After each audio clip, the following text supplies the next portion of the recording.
Hello students, I wish आप सभी की हेल्थ अच्छी है एंड यूनिवर्सिटी के एग्ज़ाम्स जून तक एक्सपेक्टेड बताए जा रहे हैं। अगर कोई भी नोटिफिकेशन या अपडेट आएगी तो मैं आप लोगों को इन्फॉर्म कर दूंगा जैसा भी होगा। यूनिवर्सिटी के अगर हम ट्रेंड की बात करें तो इकोनॉमिक्स में नेशनल इनकम उनका फेवरेट क्वेश्चन रहा है, इसे बार बार में रिपीट किया जाता है। Today we are going to discuss national income which is too important for exams. जब बात करें नेशनल इनकम क्या है, सबसे पहले आप समझिए किसी भी कंट्री की इनकम में क्या इंक्लूड होता है। तो हिंदुस्तान का कोई भी पर्सन अगर हिंदुस्तान की इकोनॉमिक टेरिटरी में इनकम अर्न करे, मतलब कि देश के अंदर आपकी कोई भी इनकम अर्न करेगा या कोई भी हिंदुस्तानी इनकम फॉरेन से अर्न करके हिंदुस्तान लाए, वो इनकम नेशनल इनकम में ही इंक्लूड होगी और दोनों ही इनकम नेशनल इनकम होगी। क्लियर? किसी भी सब्जेक्ट में सबसे पहले हम उसकी टर्मिनोलॉजी को अगर हम समझ लें तो सब्जेक्ट इजी हो जाता है ना। अगर बात करें market price and factor cost की तो क्या डिफरेंस है इन दोनों में। Look at the screen. अब मैं डोमिनोज़ के बाहर से जा रहा था एक दिन, तो वहाँ मैंने पिज़्ज़ा देखा कि पिज़्ज़ा इन जस्ट ₹49। मैं खुश हो गया, मैंने फ्रेंड को कॉल किया, चल आज पार्टी देता हूँ। बट जैसे ही मैंने बिल कटवाया उसका और मैं बिल काउंटर पर पहुँचा, उन्होंने मुझे बिल पकड़ा दिया ₹63 का।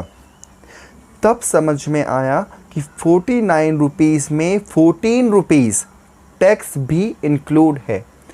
नाउ समझिए ₹49 जो डोमिनोज़ को मिले एंड ₹14 टैक्स कहाँ मिला, गवर्नमेंट को आपने पे कर दिया।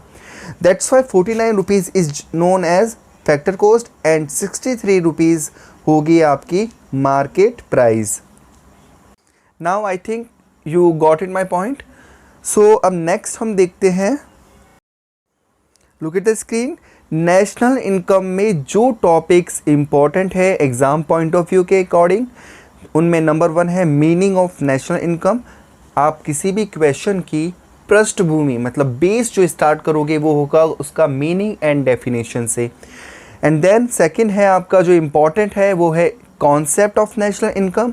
थर्ड रहेगा आपका method of national income and last one is importance and limitation of national income. ये सभी टॉपिक्स आपके एग्ज़ाम पॉइंट ऑफ व्यू से बहुत बहुत इम्पॉर्टेंट है, तो इसे अच्छे से समझ लीजिएगा। स्टार्ट करते हैं हमारा फर्स्ट टॉपिक जो है meaning and definition of national income. कभी भी किसी भी क्वेश्चन को जब आप स्टार्ट करते हैं तो उससे पहले उसका इंट्रो दीजिए एंड उसके बाद में आप कंक्लूज़न भी लिख सकते हैं, तो उससे आपका क्वेश्चन और भी अच्छे से एग्जामिनर चेक करेगा, मतलब उसमें आपको फुल मार्क्स मिलने के चांसेस बढ़ जाते हैं। क्लियर? फर्स्ट जो डेफिनेशन है वो है हिक्स की जो डेफिनेशन है वो इस तरह है, national income is a collection of goods and services. यहाँ गुड्स एंड सर्विसेज को आप अंडरलाइन कीजिए। Reduce to a common basic by being measure in term of money. ठीक है, तो यहाँ पर एनआई में इंक्लूड होगा goods and services and NI को जो मेजर करेंगे वो हम करेंगे मनी के अंदर। जिन जिन वर्ड्स में मैं हाईलाइट करूँगा आपको एग्ज़ाम्स में उन वर्ड्स को यूज़ करना है ताकि आपको फुल मार्क्स मिलने के चांसेस और भी बढ़ जाए।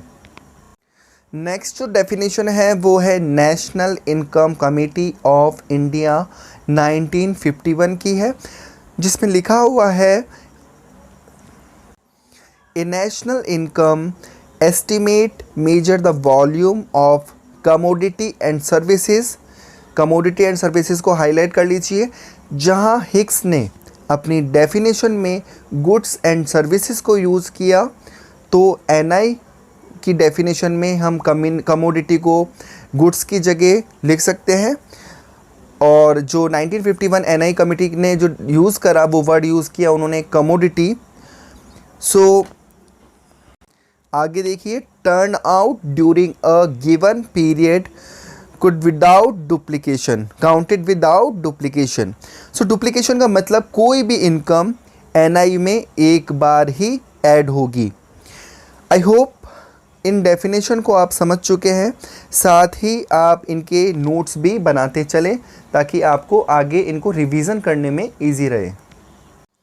अब डेफिनेशन के बाद में हम किसी भी क्वेश्चन को और इम्प्रेसिव आंसर लिखने के लिए क्या करते हैं, उसका कंक्लूज़न भी लिख सकते हैं। ठीक है, सो जो हमने पढ़ा उसी के बेस पर हम लोग देखते हैं। फर्स्ट कंक्लूज़न जो है हमारा, therefore all the above definition make it clear that NI is a monetary measure. मतलब एनआई को मेज़र किया जाएगा किस में, मनी में। नंबर 2 है the net final value of a product and services. तो प्रोडक्ट एंड सर्विस हम लोग पहले भी हिक्स की डेफिनेशन में देख चुके हैं और एनआई कमेटी 1951 में भी देख चुके हैं कि उन्होंने commodity and services word use किया एंड हिक्स ने किया goods and services. So I hope आपको ये चीज़ें क्लियर है। Number 3, in an economy during a time period, so usually a year, मतलब एनआई एवरी ईयर कैलकुलेट की जाती है। किसी भी कंट्री की एनआई हमेशा एवरी ईयर कैलकुलेट करेंगे ताकि दो कंट्रीज़ आपस में एनआई को कंपेयर कर सके और कौन सी कंट्री कितनी ग्रोथ कर रही है, यहाँ पे इन चीज़ों के लिए भी एनआई कैलकुलेट एवरी ईयर किया जाता है। क्लियर।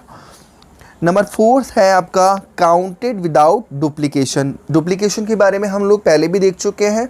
एनआई कमेटी 1951 ने जो वर्ड यूज़ किया डुप्लीकेशन, उसका मतलब है किसी भी गुड्स की आपने अगर सेल करा तो उसको हम लोग ऐसे इनकम 2 बार काउंट नहीं करेंगे एनआई में।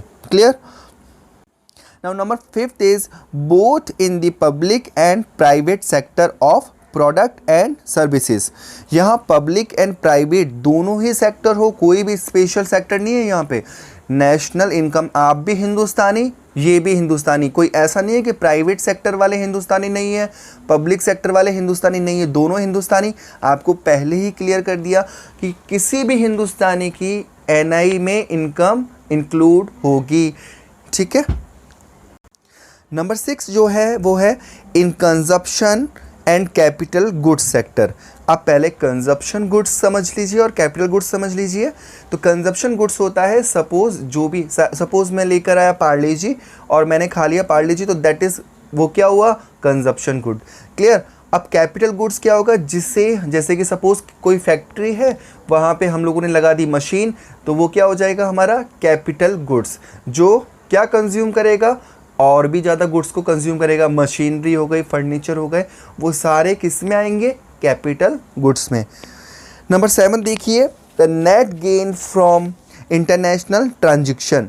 अब ये भी क्लियर कर दिया था मैंने कि फॉरेन इनकम, अगर कोई हिंदुस्तानी फॉरेन इनकम कमाकर हिंदुस्तान में आएगा तो वो भी इनकम नेशनल इनकम में इंक्लूड होगी। क्लियर। सो एक्सपोर्ट में से इंपोर्ट को लेस कर देंगे तो यहाँ पे आपका आएगा सरप्लस, तो वो भी आपकी नेशनल इनकम में इंक्लूड हो जाएगी। सो अगर आपको ये तरीका पसंद आ रहा है और आई होप आप लोगों को एनआई का मतलब समझ में आया होगा। अगर फिर भी आपको कोई डाउट है तो आप लोग मैसेज कर सकते हैं। Thank you.